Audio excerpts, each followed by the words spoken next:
Hello students, मैं Ravi sir और आप सभी का स्वागत है बीएसके विद्यासागर सिंह के यूट्यूब चैनल पर। तो आज हम लोग पढ़ने वाले हैं class 12th English book rainbow part 2 के लेसन 1 का ऑब्जेक्टिव और सब्जेक्टिव क्वेश्चन आंसर। ठीक है, तो यहाँ पर हम लोग पढ़ने वाले हैं कि 12th बुक का जो लेसन 1 है, इंडियन सिविलाइजेशन एंड कल्चर, जिसको महात्मा गांधी जी ने लिखा है।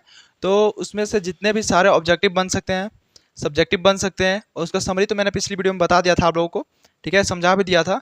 तो इसमें जितने भी सारे ऑब्जेक्टिव और सब्जेक्टिव क्वेश्चंस बन सकते हैं, इन सभी क्वेश्चंस को आप लोगों को मैं प्रोवाइड कर रहा हूँ, अच्छे से बता करके समझा करके उनका हिंदी अर्थ भी समझाऊंगा आप लोगों को कि इस क्वेश्चंस का मतलब क्या है और आंसर का मतलब क्या है। ठीक है, तो चलिए फटाफट से वीडियो को स्टार्ट करते हैं। अगर आप लोग यूट्यूब पर नए हैं, हमारे चैनल पर नए हैं, तो वीडियो को लाइक कर दीजिएगा और चैनल को भी सब्सक्राइब कर लीजिएगा, ताकि हम अपनी अगली वीडियोज़ को आप जब भी हम अपनी नेक्स्ट वीडियो अपलोड करें लेसन 2 की, ठीक है, तो सबसे पहले आप लोगों को क्या हो, नोटिफिकेशन मिल जाए कि हाँ मैंने वीडियो अपलोड कर दी है। ठीक है, तो चलिए थोड़ी सी भी देर ना करते हुए हम लोग क्या करते हैं, वीडियो को स्टार्ट करते हैं। ठीक है, तो यहाँ से हमारा पहला ऑब्जेक्टिव क्वेश्चन आ रहा है। सबसे पहले हम लोग देखेंगे कि चैप्टर कौन था और चैप्टर के ऑथर कौन थे। ठीक है, तो सबसे पहले हमारे जो चैप्टर का नाम था वो था Indian civilisation and culture. Note कहाँ गया भाई, नोट, अच्छा ठीक है। चैप्टर का नाम क्या था, इंडियन सिविलाइजेशन एंड कल्चर, यानी कि भारतीय सभ्यता और संस्कृति के बारे में हम लोगों ने इस चैप्टर में पढ़ा था। ठीक है, जिसको ऑथर कौन थे इसके, महात्मा गांधी। कौन थे, महात्मा गांधी। ठीक है, यहाँ पे लिख देते हैं महात्मा गांधी। ठीक, इसके ऑथर कौन थे, महात्मा गांधी, जिसको मतलब फेमस नाम से, पॉपुलर नाम से इनको बापू या राष्ट्रपिता बोला जाता है, फादर ऑफ द नेशन। ठीक है, इसके बाद इनके बारे में थोड़ा सा पढ़ लेते हैं। इंट्रोडक्शन ऑफ द ऑथर, यहाँ पे लिख देते हैं introduction, introduction of the author, यानी कि राइटर के बारे में थोड़ा सा परिचय, उनका परिचय। ठीक है, तो सबसे पहले बोर्न, यानी कि बोर्न मतलब होता है जन्म। ठीक है, तो इनका जन्म कब हुआ था, 2 अक्टूबर 1869 में, यानी कि 2 अक्टूबर 1869 में इनका जन्म हुआ था। और कहाँ पे, पोरबंदर, एट पोरबंदर में, यानी कि इनका जन्म पोरबंदर में 2 अक्टूबर 1869 को हुआ था। ठीक है, उसके बाद फुल नेम, यानी कि इनका जो पूरा नाम था वो था मोहनदास करमचंद गांधी। इनका पूरा नाम क्या था, मोहनदास करमचंद गांधी। ठीक है, उसके बाद देखिए डाइड मतलब, डाई मतलब तो होता है मरा, मरना। ठीक है, और डाइड मतलब होगा कि मरे हुए, मतलब मर गए कब, यानी कि कब मरे थे, 30 जनवरी 1948 में। ठीक है, कब मरे थे, 30 जनवरी 1948 में, एट न्यू दिल्ली। कहाँ पे, न्यू दिल्ली में इनकी मौत हो गई थी। किसके द्वारा, तो नाथूराम गोडसे के द्वारा। एक वो था, ठीक है, वो उसी के लिए गया था, गांधी जी को मारने के लिए ही गया था। ठीक है, तो उसके बारे में हम लोग को कोई पढ़ना नहीं है। ठीक, इरेजर भाई आ जाओ, नहीं आओगे।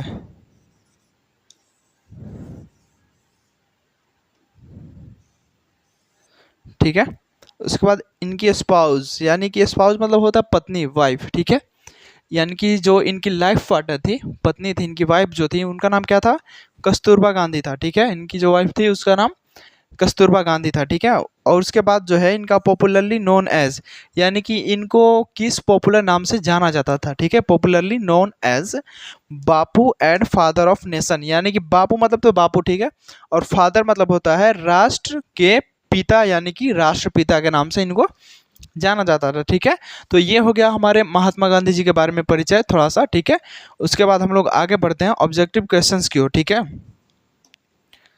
सेक्शन पे क्लिक कर लेते हैं। तो सबसे पहला जो हमारा ऑब्जेक्टिव क्वेश्चन है,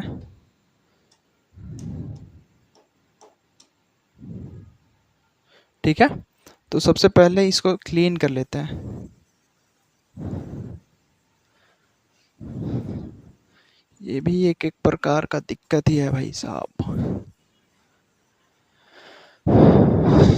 तो चलिए अब हम लोग ऑब्जेक्टिव को देखते हैं, यानी कि ऑब्जेक्टिव जो है हमारा वो क्या कह रहा है। ठीक है, तो सबसे पहले जो ऑब्जेक्टिव कह रहा है कि fill in the blanks we are satisfied with a small village, यानी कि यहाँ पे कह रहा है फिल इन द ब्लैंक्स, यानी कि ये मतलब समझ लेते हैं कौन। ठीक है, फिल इन द ब्लैंक्स पे यहाँ पे कह रहा है कि कौन क्या थे, मतलब सेटिस्फाइड थे, यानी कि एक छोटे से गाँव को ले के साथ कौन सेटिस्फाइड रहते थे? तो हमारे यहाँ पे जो दिया है ऑप्शन में, सबसे पहला दिया एंसेस्टर्स, यानी कि पूर्वज होता है, ठीक है। एंसेस्टर्स यानी कि पूर्वज, ठीक है, पुराने लोग। उसके बाद होता है ईस्टर्न, यानी कि जो ईस्टर्न्स होते हैं, यानी कि जो पूर्वी लोग थे, ठीक है, वेस्टर्न पीपल्स या ईस्टर्न पीपल्स। तो यहाँ पे दिया ईस्टर्न, यानी कि जो पूर्वी लोग थे ये वो, या फिर आवर एंसेस्टर्स, यानी कि जो हमारे पूर्वज थे वो, या फिर जापानीज, ठीक है। तो इनमें से कह रहा है कि एंसेस्टर्स मतलब हो गए पूरे वर्ल्ड के पूर्वज, ठीक है, और ईस्टर्न मतलब हो गए पूर्वी लोग, ठीक है। उसके बाद जो जापानीज है यानी कि जापान के लोग, ठीक है। उसके बाद है आवर एंसेस्टर्स, यानी कि हमारे पूर्वज। तो एक छोटे से गांव के साथ कौन सेटिस्फाइड रहते थे, संतुष्ट कौन रहते थे? हमारे पूर्वज ना। तो यहाँ पे पहला का आंसर हो जाएगा सी, ऑप्शन नंबर सी सही होगा। Our ancestors were satisfied with a small village, ठीक है। तो पहला पहला का ऑप्शन नंबर सी सही हो जाएगा, ठीक है। उसके बाद दूसरा जो कह रहा है कि गांधी जी ऑलवेज बिलीव्ड इन सिंपल, यानी कि गांधी जी हमेशा किस पे विश्वास रखते थे? सिंपल थिंकिंग पे, या फिर सिंपल बिलीविंग पे, या फिर सिंपल लिविंग पे, या फिर सिंपल टॉकिंग पे। तो हम लोगों ने इस चैप्टर में पढ़ा था कि गांधी जी हमेशा सिंपल लिविंग पे विश्वास करते हैं। किस पे? सिंपल लिविंग, यानी कि simple living and high thinking पे, ठीक है। अगर यहाँ पे हाई दिया रहता, सिंपल लिविंग लिख करके और हाई लिखा रहता, उसके बाद फिर इन द ब्लैंक रहता, तो यहाँ वहाँ पे हम लोग करते हैं हाई थिंकिंग। लेकिन यहाँ पे सिंपल के बाद ही फिर इन द ब्लैंक्स है, तो यहाँ पे होगा सिंपल लिविंग, यानी कि साधारण रहन सहन और उच्च विचार सोचते थे, ठीक है। कौन? गांधी जी। ये भैया ये तो एकदम तबाह करके रख दिया मेरे को। अब आओ ना तुम, ठीक है। तो गांधी जी किस पे विश्वास करते थे? सिंपल लिविंग के, यानी साधारण रहन सहन पे। साधारण रहन सहन पे हो जाएगा। गांधी जी किस पे विश्वास रखते थे? साधारण रहन सहन पे, यानी कि दूसरा का ऑप्शन नंबर सी सही हो जाएगा, सिंपल लिविंग, ठीक है। उसके बाद जो हमारा तीसरा क्वेश्चन है ये देख लीजिए।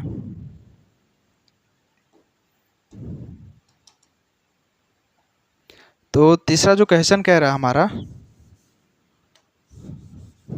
ये कह रहा है कि वी नोटिस, ठीक है, वी नोटिस दैट, भाई चल तो सही तू।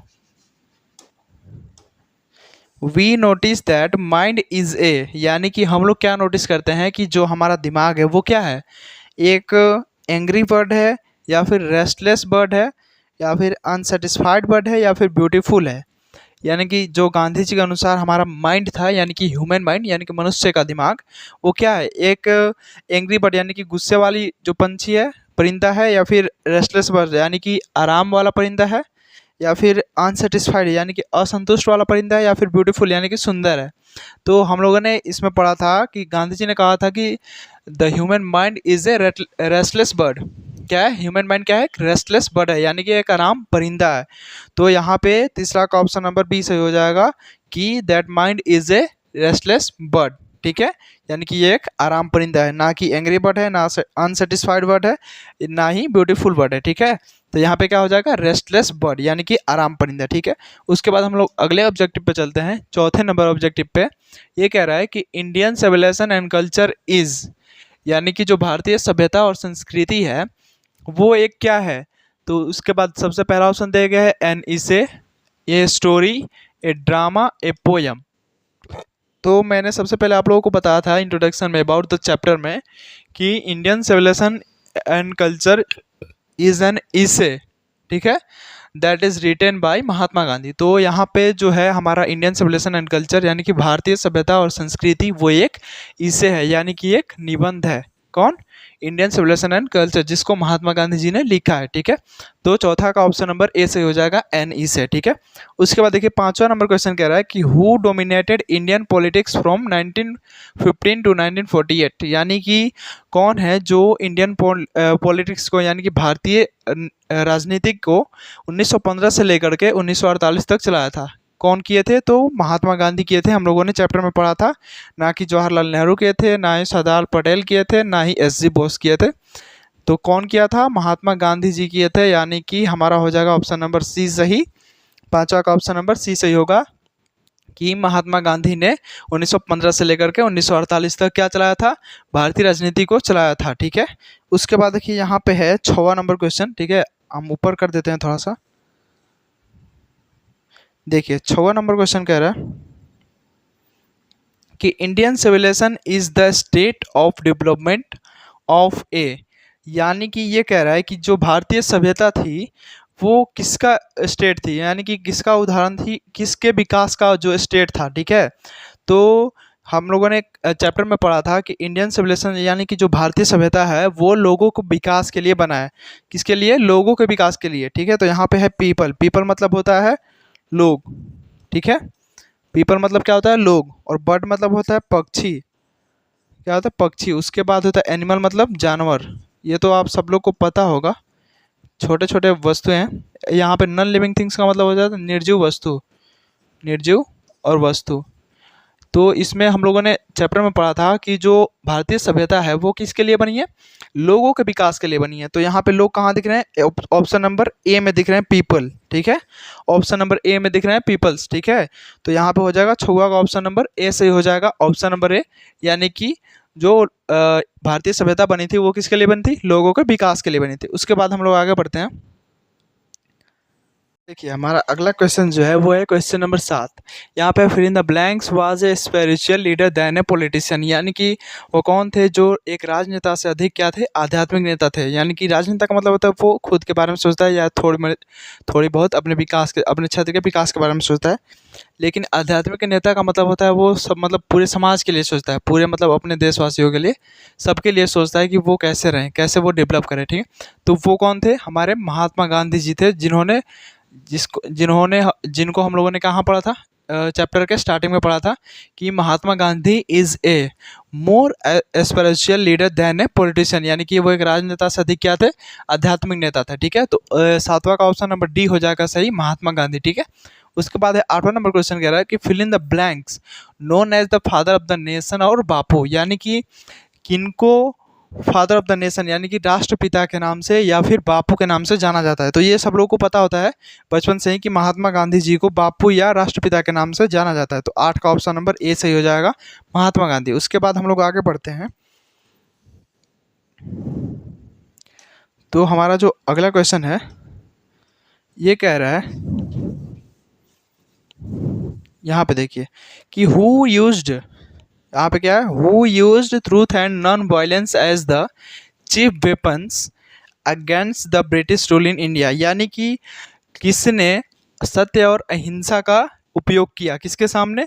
अगेंस्ट द ब्रिटिश रूल के सामने, मुख्य हथियार के रूप में। ठीक है, वेपन्स मतलब होता है हथियार। ठीक है, तो किन्होंने किसने सत्य और अहिंसा का यूज़ किया ब्रिटिश रूल के सामने? ठीक है, ब्रिटिश रूल के खिलाफ मुख्य हथियार के रूप में, मुख्य हथियार के रूप में।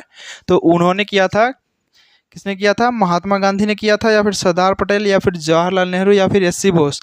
तो यहाँ पे हो जाएगा महात्मा गांधी, यानी कि महात्मा गांधी जी ने किसका यूज़ किया था? ट्रूथ और नॉन वायलेंस, यानी कि सत्य और अहिंसा का यूज़ किया था मुख्य हथियार के रूप में। किसके सामने? ब्रिटिश रूल के सामने। तो 9 का ऑप्शन नंबर ए सही हो जाएगा, महात्मा गांधी। ठीक है, 9 का ऑप्शन नंबर ए सही हो जाएगा। उसके बाद हम लोग आगे बढ़ते हैं 10वां नंबर क्वेश्चन पास। तो 10वां नंबर क्वेश्चन कह रहा है कि the people of Europe are inspired by fill in the blanks and Roman, यानी कि हम लोगों ने एक सेंटेंस में पढ़ा था कि जो यूरोप के लोग थे वो किससे इंस्पायर रहते थे? ग्रीक एंड रोमन के लोगों से इंस्पायर रहते थे। तो इसमें ग्रीक कहाँ दिख रहा है? ऑप्शन नंबर ए में दिख रहा है ग्रीक। तो 10 का ऑप्शन नंबर ए से हो जाएगा ग्रीक। ठीक है, उसके बाद हम लोग आगे बढ़ते हैं 11 नंबर क्वेश्चन पे। तो 11 नंबर क्वेश्चन कह रहा है कि Indian glory is that is, यानी ग्लोरी का मतलब समझिए पहले।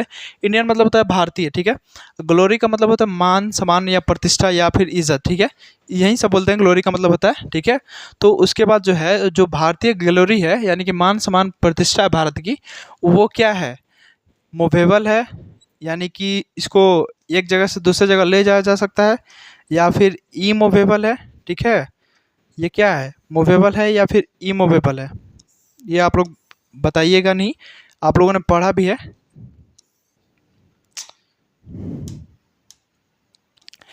क्या है इंडियन ग्लोरी? क्या है? मूवेबल या फिर ई मूवेबल या फिर इग्नोरेंट या अनसिविलाइज्ड।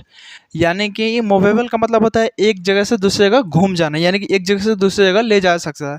उसके बाद जो बी नंबर ऑप्शन में दिया गया है कि ई मूवेबल, यानी कि जिसको एक जगह से दूसरी जगह नहीं लिया जा सकता है। उसके बाद जो है इग्नोरेंट, यानी कि इसको मतलब साफा एकदम इग्नोर करने लायक है उसको। उसके बाद है अनसिविलाइज्ड का मतलब असभ्य, यानी कि जो भारत की मान सम्मान है, प्रतिष्ठा है, वो क्या असभ्य है, या फिर इसको एक जगह से दूसरी जगह ले जा सकता है, या फिर एक जगह से दूसरी जगह नहीं ले जा सकता। तो इसको नहीं ले जा सकता है। जो भारत की मान सम्मान प्रतिष्ठा है, ग्लोरी है, उसको एक जगह से दूसरी जगह नहीं ले जा सकता।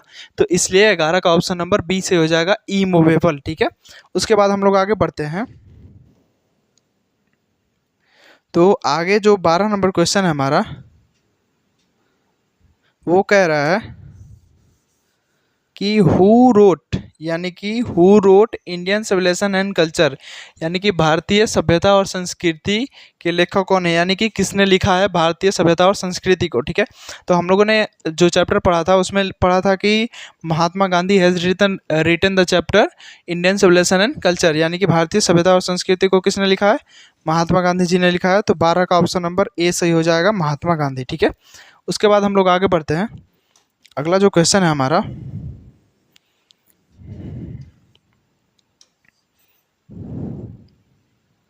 तो चलिए देखिए यहाँ पे जो अगला क्वेश्चन है हमारा, वो क्या कहता है।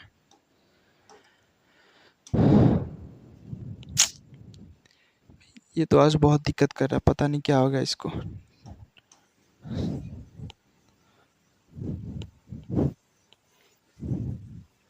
चलिए देखिए,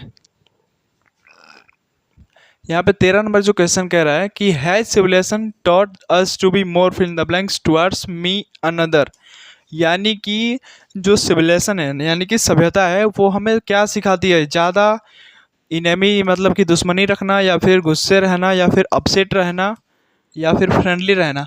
सभ्यता हमें क्या सिखाती है कि फ्रेंडली रहना सिखाती है, यानी कि सबसे मिलजुल कर रहना सिखाती है। कौन, हमारी सभ्यता। ठीक है, दूसरों के साथ, टुवर्ड्स मी अनदर। ठीक है, उसके बाद जो 14 नंबर क्वेश्चन कह रहा है कि pharaohs were rulers of ancient, यानी कि जो फिरौन थे, ठीक है, वो किसके रूलर्स थे, किसके जो शासनिक थे, तो वो हो जाएगा एंशियंट इजिप्ट के रूलर्स थे। ये हम लोगों ने चैप्टर में पढ़ा था कि pharaohs were rulers of ancient Egypt. तो 14 का ऑप्शन नंबर ए सही हो जाएगा, एंशियंट इजिप्ट। ठीक है, उसके बाद जो अगला क्वेश्चन है हमारा, वो कह रहा है कि my experiments with truth was written by, यानी कि ये जो एक बुक का नाम है माई एक्सपेरिमेंट्स विथ ट्रूथ, यानी कि सत्य के साथ मेरे प्रयोग। तो इस बुक को किसने लिखा है, यहाँ पे बताना है हम लोगों को कि जो सत्य के साथ मेरे प्रयोग है, इसको किन्होंने लिखा है। तो सबसे पहला जो ऑप्शन है वो है महात्मा गांधी, दूसरा जो है वो है जवाहरलाल नेहरू, उसके बाद तीसरा जो है डॉक्टर जाकिर हुसैन, उसके बाद है डॉक्टर राजेंद्र प्रसाद। तो इस बुक को लिखा है हमारे राष्ट्रपिता ने, यानी कि बापू ने लिखा है। तो इसका 15 का ऑप्शन नंबर ए सही हो जाएगा, महात्मा गांधी जी ने ये बुक लिखा है माई एक्सपेरिमेंट विथ ट्रूथ, यानी कि सत्य के साथ मेरे प्रयोग। ठीक है, उसके बाद हम लोग अपने अगले ऑब्जेक्टिव पे चलते हैं, जो कि 16 नंबर जो ऑब्जेक्टिव है। तो यहाँ पे कह रहा है कि Mahatma Gandhi has written the lesson, यानी कि जो महात्मा गांधी जी हैं वो किस लेसन को लिखे हैं, हैज़ रिटन द लेसन। तो यहाँ पे होगा, पहला ऑप्शन दिया है आई हैव ए ड्रीम। ठीक है, उसके बाद है दूसरा बी में दिया है द आर्टिस्ट, उसके बाद है इंडियन सिविलाइजेशन एंड कल्चर, उसके बाद है द अर्थ। तो ये जो ऑब्जेक्टिव आप लोगों को देखने को मिला कि किस राइटर ने इस लेसन को लिखा है। तो ऐसे ही ऑब्जेक्टिव्स आप लोगों को बोर्ड एग्जाम में कम से कम 8 नहीं तो 10 तो मिल जाएंगे। ठीक है, 8 से 10 क्वेश्चंस आप लोगों को बोर्ड एग्जाम के ऑब्जेक्टिव में सिर्फ मिलेंगे, और सब्जेक्टिव में तो आप लोगों को 5-5 नंबर के 2-2 मिलेंगे मैच करने के लिए कि किस लेसन का किस राइटर ने लिखा है किस लेसन को। वो आप लोगों को 10 नंबर का मिलेंगे, 2-2 मैच द फ्लोइंग। ठीक है, तो यहाँ से आप लोगों को कम से कम 20 नंबर मिलने वाला है सिर्फ राइटर और लेसन के नाम से। ठीक है, राइटर और लेसन के नाम से। तो वो आप लोग एकदम पक्का से पक्का याद कर लीजिएगा। ठीक है, क्योंकि वो आप लोगों को बहुत ही ज़्यादा फायदेमंद होगा। इसलिए मैं कह रहा हूँ आप लोगों से बार बार यही बात कहता हूँ कि मतलब जितने भी राइटर्स और चैप्टर्स के नाम है वो सभी आप लोग अभी से ही याद करना स्टार्ट कर दीजिए, क्योंकि लास्ट में जो भी काम होता है वो भारी लगता है। इसलिए रोज़ कम से कम 2-2 याद करते हैं तो वो बहुत जल्दी याद हो जाएगा। ठीक है, तो इसके जो लेखक हैं, महात्मा गांधी जी ने किस लेसन को लिखा है, तो लिखा है इंडियन सिविलाइजेशन एंड कल्चर को, यानी कि भारतीय सभ्यता और संस्कृति को। तो इसका 16 का ऑप्शन नंबर कौन हो जाएगा, सी सही हो जाएगा, इंडियन सिविलाइजेशन एंड कल्चर। ठीक है, उसके बाद अगले पे चलते हैं। ये अगला क्वेश्चन जो है वो पिछला हमारा मतलब 15 नंबर क्वेश्चन में था, यानी कि pharaohs were rulers of ancient Egypt के जो रूलर्स थे कौन थे, पारोस थे, यानी कि फिरौन थे। ठीक है, उसके बाद जो 18 नंबर क्वेश्चन कह रहा है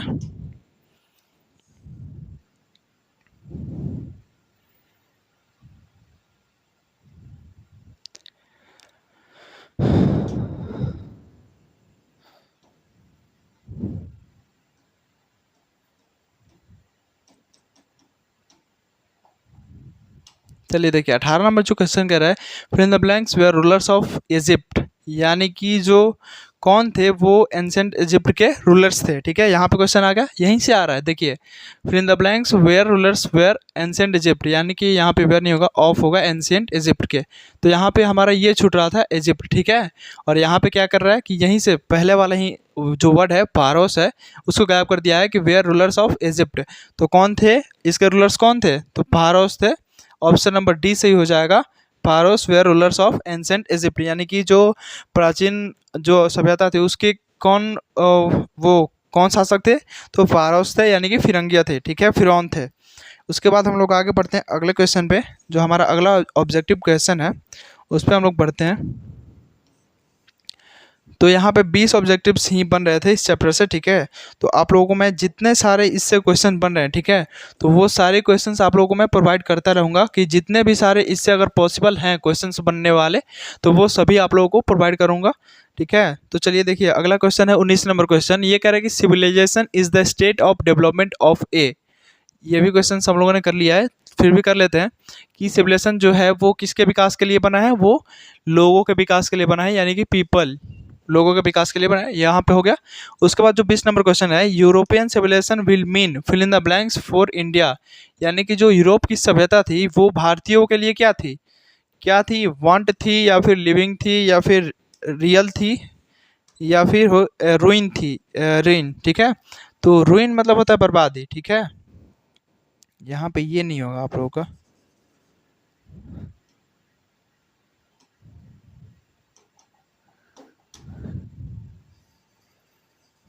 यहाँ पे ये कुछ नहीं है। ठीक है, सो आंसर का मतलब कुछ है नहीं।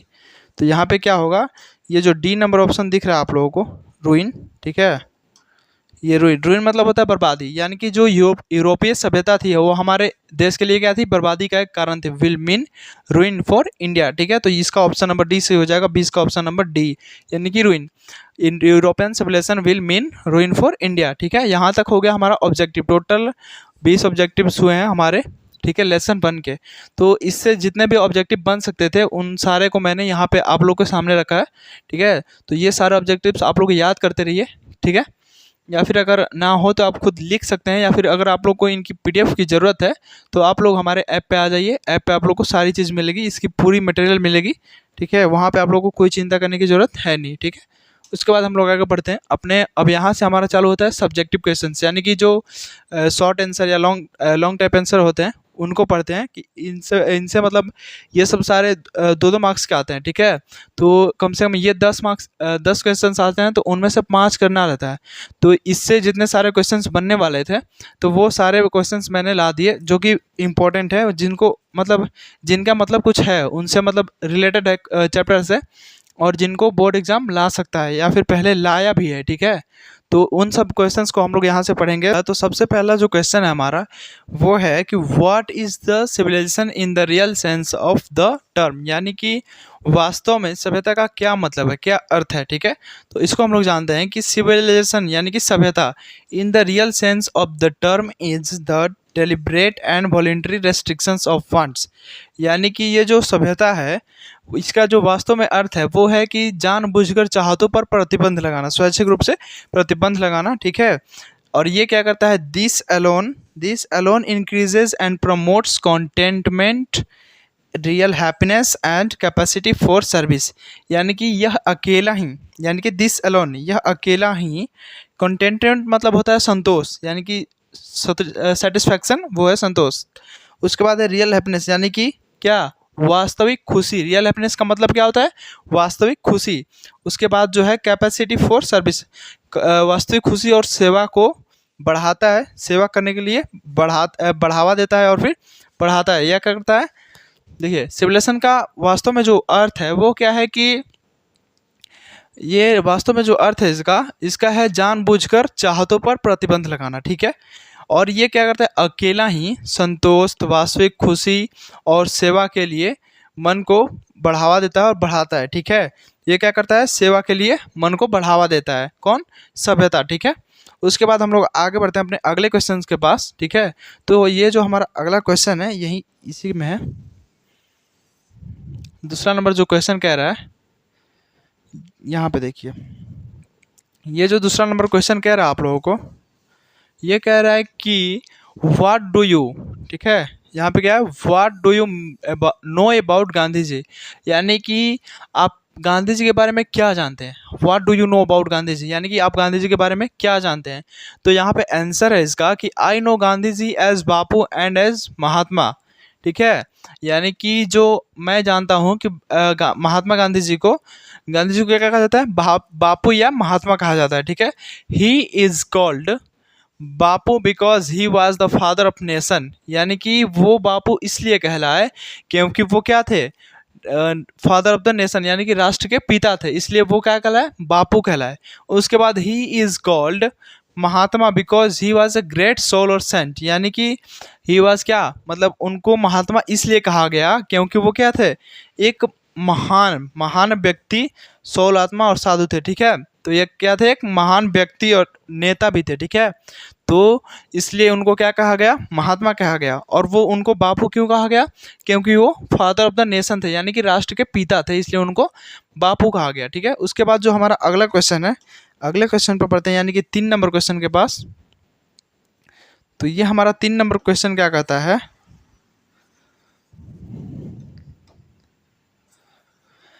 चलिए देख लेते हैं 3 नंबर क्वेश्चन कह क्या रहा है। उसके बाद देखिए 3 नंबर क्वेश्चन कह रहा है कि how did our ancestors view large cities, यानी कि मतलब जो हमारे पूर्वज थे वो कैसे बड़े बड़े शहरों को देखते थे, ठीक है। Why were they satisfied with small village, यानी कि जो हमारे पूर्वज थे वो कैसे मतलब बड़े बड़े शहरों को देखते थे, किस नज़रिए से, और वे कैसे मतलब छोटे से गांव से सेटिस्फाइड थे, यानी कि संतुष्ट थे। तो यहाँ पे हम लोग पढ़ेंगे इसका आंसर जो है कि they viewed large cities as snares and useless encumbrance and having gangs of thieves robbers and prostitutes their village, prostitutes तक पढ़ते हैं पहले, ठीक है। यहाँ तक समझते हैं कि वो क्यों मतलब शहरों को ऐसा देखते थे। तो वे क्या कर रहे थे, बड़े बड़े शहरों को इस नज़र से देख रहे थे कि वहाँ पे क्या था, वो एक स्नेयर था, यूजलेस था, बेकार था, और इनकम्ब्रेंसेंस हैविंग गैंग्स ऑफ थीव्स, यानी कि वहाँ पे क्या था, चोरों का एक गैंग घूमता रहता था, इधर उधर से लूटपाट करते रहते थे गरीब लोगों को, और रॉबर्स यानी कि जो डकैत, ठीक है। थीव्स मतलब चोर और रॉबर्स मतलब डाकू, ठीक है। तो वो क्या करता है, चोर तो मतलब छुरी लेके घूमता है, चाकू लेके घूमता है, लेकिन जो डाकू हुआ करते थे वो बंदूक लेके घूमा करते थे, और वो लोगों को झपाट से मतलब जो भी आप कमा के आए वो सब छीन लेते थे, ठीक है। तो वो वहाँ पे बड़े बड़े शहरों में देखा जाता था, इसलिए जो थे वो क्या करते थे कि their village fulfilled all there needs, और जो उनका गांव था वो क्या था, उनके नीड्स से पूरा भरा हुआ था, यानी कि उनकी सारी ज़रूरत की चीज़ें वहाँ पे मिल रही थी गाँवों में, इसलिए वो क्या थे, so they were satisfied with small village, इसलिए वे छोटे से गांव से संतुष्ट रहा करते थे। कौन, हमारे पूर्वज लोग, ठीक है। यहाँ तक समझाया कि वो बड़े बड़े शहरों को किस नज़रिए से देखते थे, और क्यों नहीं वहाँ पे जाना जाते थे, और क्यों वे छोटे से गांव से संतुष्ट थे, क्योंकि वहाँ पे उनकी सारी ज़रूरत की चीज़ें मिल जाती थी, और वे इसलिए क्या करते थे, उस छोटे से गांव से संतुष्ट रहा करते थे। उसके बाद हम लोग आगे बढ़ते हैं, जो चौथा नंबर सब्जेक्टिव क्वेश्चन है वो कह रहा है कि why does Gandhi ji say that mind is a restless bird, what makes mind restless, यानी कि गांधी जी क्यों कहते हैं कि जो हमारा मस्तिष्क है यानी कि दिमाग है वो एक रेस्टलेस बर्ड है, यानी कि आराम परिंदा क्यों है। हम गांधी जी क्यों कहते हैं कि ये जो हमारा दिमाग है वो एक रेस्टलेस बर्ड है। तो यहाँ पे उसके बाद जो है व्हाट मेक्स माइंड रेस्टलेस, यानी कि जो क्या है जो हमारे दिमाग को रेस्टलेस बनाता है, यानी कि आरामदायक बनाता है, मतलब इसको और भी सुस्त बनाता है, ठीक है। तो यहाँ पे आंसर देखेंगे कि Gandhi ji says that needs of mind are unending and indulgence of mind in our passions makes it restless, ठीक है। अब देखो यहाँ पे जो है गांधी जी कहते हैं कि जो हमारे दिमाग की नीड्स है, ज़रूरत है, वो क्या है कि अनएंडिंग है, यानी कि जो कभी समाप्त नहीं होगा। जैसे इन्होंने स्टोरी में कहा था कि the human mind is a restless bird because क्या, क्योंकि ये द मोर इट वांट्स, जितना इसको मिलता है, ठीक है, द मोर इट वांट्स ना, the more it gets the more it wants, यानी कि जितना इसको मिलता है वो उतना ही पाने की चाहत रखता है, और उतना पाने के बाद भी वो क्या रहता है, असंतुष्ट रहता है। तो ये तो बताया था ना गांधी जी ने, तो वहीं पे ये बात बोल रहे हैं कि जो हमारा दिमाग है वो क्या है, अनएंडिंग है। पैशंस यहाँ पे क्या है, अनएंडिंग है हमारे दिमाग का, ठीक है। तो in our passions makes it restless, यही हमारे पैशंस में, पैशंस को क्या बनाता है, रेस्टलेस बनाता है, यानी कि आरामदायक बनाता है उसको, और भी सुस्त बनाता है। कौन, जो हमारे दिमाग में अनएंडिंग पैशंस है, यानी कि जो संतुष्ट नहीं होता वो है, ठीक है। उसके बाद देखिए कि 5वां नंबर जो क्वेश्चन है वो कह रहा है कि how did our ancestors enjoy true home rule, ठीक है। यानी कि कैसे हमारे पूर्वज ट्रू होम रूल को एंजॉय किए, आनंद लिए, उसका कैसे वो सही से एंजॉय किए, ठीक है। तो यहाँ पे जो है कह रहा है कि आंसर जो इसका है कि दे डिसलाइक्ड कोर्ट्स एंड लॉयर्स, यानी कि वो क्या करते थे, कोर्ट्स यानी कि जो जज जहाँ पे बैठते हैं कोर्ट में, कोर्ट्स और लॉयर्स यानी कि वकील को क्या करते थे, डिसलाइक करते थे, यानी कि नापसंद करते थे। कौन, हमारे पूर्वज लोग। उसके बाद है they settled their disputes without going to courts, यानी कि वो क्या करते थे, अपने आप में ही किसी भी मामले को सलटा लिया करते थे बिना कोर्ट गए, ठीक है, विदाउट गोइंग टू कोर्ट्स, यानी कि बिना कोर्ट गए अपने आप में ही मामले को सलटा लेते थे। उसके बाद in that way they enjoyed true home rule, यानी कि इसी वजह से वो क्या करते थे, ट्रू होम रूल का इंजॉय किया करते थे, ठीक है। तो यहाँ तक समझ में आ गया कि वो क्या करते थे, कोर्ट्स और लॉयर्स को डिसलाइक करते थे, और किसी भी मामले को सुलझाने के लिए कोर्ट नहीं जाते थे, खुद ही समझा लेते थे, और इसी वजह से ऐसा ही करके उन्होंने ट्रू होम रूल का इंजॉय किया। उसके बाद देखिए जो अगला क्वेश्चन है 6वां नंबर क्वेश्चन, उसके बाद देखिए 6वां नंबर क्वेश्चन क्या कहता है।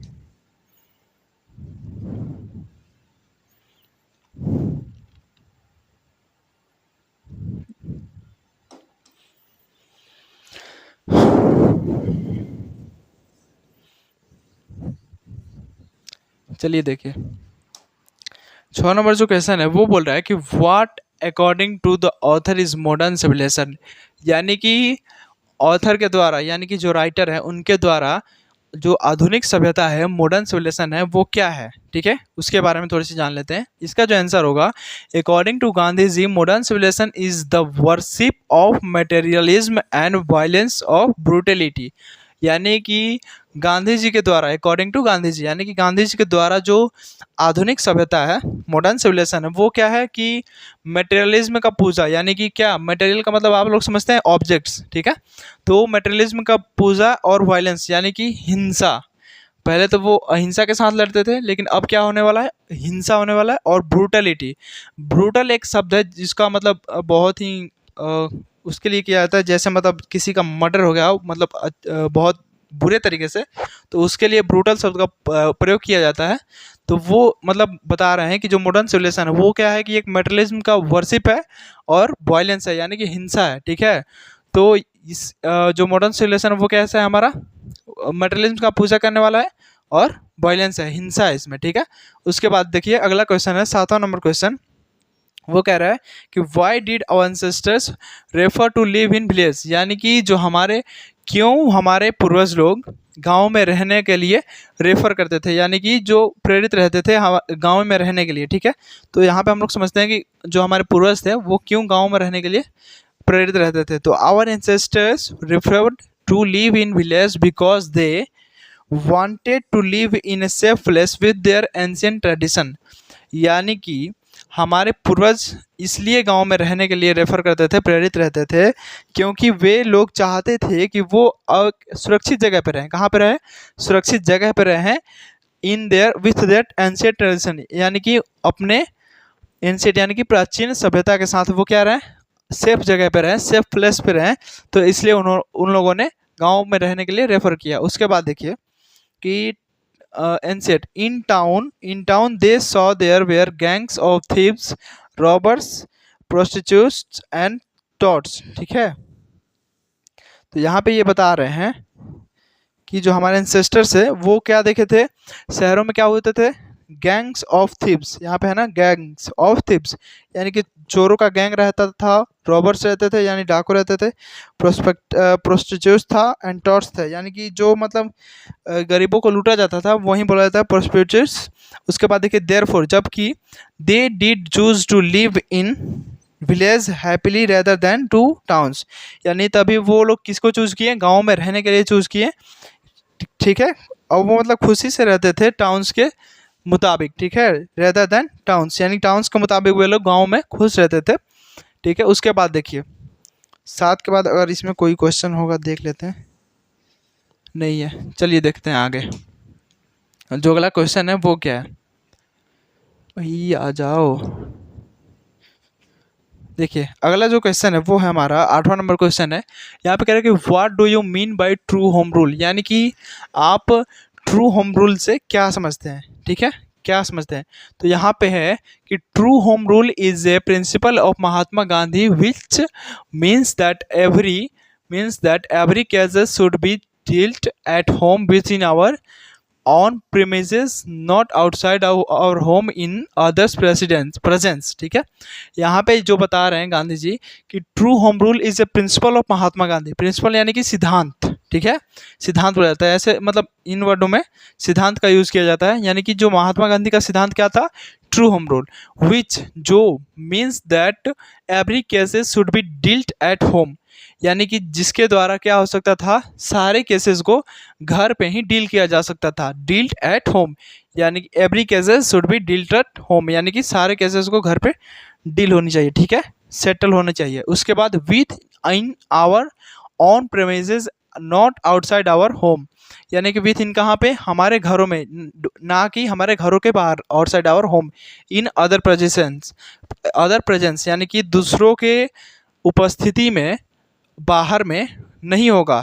जो ट्रू होम रूल का मतलब था वो मतलब अपने ही, मतलब हमारी उपस्थिति में हमारे ही लोगों के द्वारा वहाँ पे जो भी निर्णय लिया जाता था उसका मतलब था ट्रू होम रूल, ना कि मतलब बाहर के घरों में, बाहर घर से बाहर या फिर दूसरों की उपस्थिति में ये सब किया जाए, ठीक है। तो ट्रू होम रूल का ये मतलब था कि मतलब जो भी हम करेंगे हम खुद करेंगे, अपने से करेंगे, हम अपने लोगों की उपस्थिति में करेंगे, जो भी होगा गाँव के लोगों से होगा।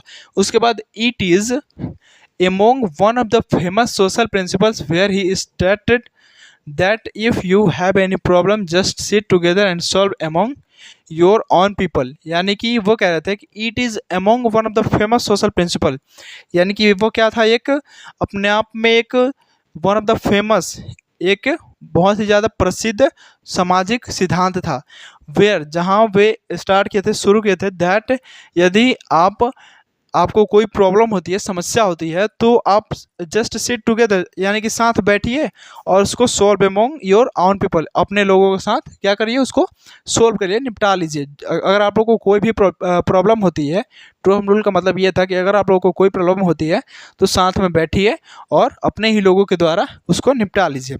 उसके बाद अवॉइड पुलिस एंड कोर्ट्स, अब क्या करिए, पुलिस और कोर्ट्स को अवॉइड कर दीजिए, मना कर दीजिए, ठीक है। पुलिस और कोर्ट्स को ना बुला करके ही हम लोग क्या कर सकते हैं, ट्रू होम रूल के द्वारा अपना वो डील कर सकते हैं, सेटल कर सकते हैं, अपने जो भी प्रॉब्लम हुआ है उसको सॉल्व कर सकते हैं, ठीक है।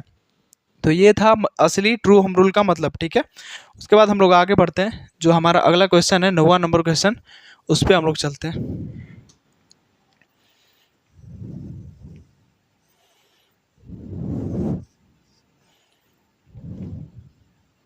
चलिए देखिए 9वां नंबर क्वेश्चन कह रहा है कि discuss the features of Indian civilization, यानी कि ये कह रहा है कि जो इंडियन सिविलाइजेशन, भारतीय सभ्यता के बारे में, फीचर्स के बारे में डिस्कस करिए, ठीक है, क्या क्या फीचर्स थे। उसके बाद देखिए हम लोग करते हैं फीचर्स के बारे में। उसके बाद देखिए इंडियन सिविलाइजेशन क्या है, इंडियन सिविलाइजेशन वर्शिप्स मोरालिटी, यानी कि जो हमारी सभ्यता थी, भारतीय सभ्यता, उसको वो किसकी पूजा करती थी, नैतिकता की पूजा करती थी, यानी कि अनैतिकता की नहीं, मोरालिटी यानी कि नैतिकता की पूजा करती थी, यानी कि जो भगवान पे विश्वास करते थे, ठीक है। उसके बाद it is based on the belief in God, यानी कि ये किस पे आधारित था, भगवान पे भरोसा करते थे, उस पर आधारित था। उसके बाद it beliefs in working with hands and feet, और ये किस पे विश्वास करते थे, हाथ और पैरों पर विश्वास करते थे, यानी कि वर्किंग यानी कि हाथ और पैरों से काम करने पर विश्वास रखते थे। उसके बाद it is religious in nature, यानी कि ये क्या थे, प्रकृति के साथ क्या थे, धार्मिक थे, प्रकृति में धार्मिक थे। उसके बाद it is downgrade towards manners, honour honour care and love, यानी कि ये क्या करता है कि दूसरों के प्रति मैनर्स और मैनर मतलब अपना व्यवहार, हॉनर मतलब आपकी ईमानदारी, और केयर मतलब देखभाल करना, और लव मतलब प्यार, यानी कि दूसरों के प्रति हमें हमारा व्यवहार, ईमानदारी, ईमान, देखभाल या फिर प्यार को क्या करता है, डाउनग्रेड करता है, इसको बढ़ाता है। ठीक है, उसके बाद है it teach the lesson of humanity, unity and integrity, यानी कि ये क्या करता है, हमें एक पाठ पढ़ाता है ह्यूमैनिटी का, यानी कि मानवता का, एकता का, और इंटरजेनिटी का। ठीक है, यानी कि जो हमारे इंडियन सिविलाइजेशन के बारे में जो फीचर है वो क्या है कि ये जो है वो मोरालिटी की पूजा करता है, यानी कि भगवान पे विश्वास रखता है। उसके बाद ये अपने हाथ और पैरों से काम करने में विश्वास रखते हैं। उसके बाद ये क्या करते हैं, रिलीजियस इन नेचर, यानी कि प्रकृति में धार्मिक रहते हैं। उसके बाद ये क्या करते हैं, अपने मैनर्स और ईमान और देखभाल और प्यार को क्या करते हैं, बढ़ावा देते हैं। ठीक है, और ये हमें एक पार्ट पढ़ाते हैं मानवता और एकता और ये प्रोस्पेक्टिव इंटरजेनिटी का, जो कि हम लोगों को बहुत ही अच्छे तरीके से ध्यान से सीखनी चाहिए। मानवता का तो खास करके सीखना चाहिए। ठीक है, क्योंकि मानवता ही हमेशा हर जगह पे काम आती है। उसके बाद जो अगला क्वेश्चन है वो है 10 नंबर क्वेश्चन, और ये हमारे इस चैप्टर का लास्ट क्वेश्चन है। ठीक है, ये हमारे इस चैप्टर का लास्ट क्वेश्चन है, यानी कि इसमें से 10 क्वेश्चंस बन सकते हैं या और भी क्वेश्चंस बन सकते हैं, लेकिन वो जो है ना वो मतलब सिर्फ टाइम पास होगा, यानी कि सिर्फ कॉपी भरेगी, उससे नोट्स बनेंगे। ठीक है, उससे कोई फ़ायदा है नहीं। तो यहाँ पे जो आप लोगों को दिया जा रहा है क्वेश्चंस, वो आप लोगों को मतलब सीधा बोर्ड से टच्ड है। ठीक है, इससे टचिंग रहता है बोर्ड। तो यहाँ पे जितने भी सारे आप लोग क्वेश्चन देख रहे होंगे सीधा मतलब चैप्टर से टच्ड है। ठीक है, तो यहाँ पे आप लोग इन सब क्वेश्चंस आंसर को याद करते रहिएगा, थोड़ा थोड़ा याद करते रहिएगा, तो वो मन में बैठा रहता है। कहानी अगर बैठी रही होगी तो आप लोग खुद से भी इसका आंसर लिख सकते हैं। ठीक है, उसके बाद देखिए 10वां नंबर क्वेश्चन कहता है कि what is the difference between Indian and western civilisation.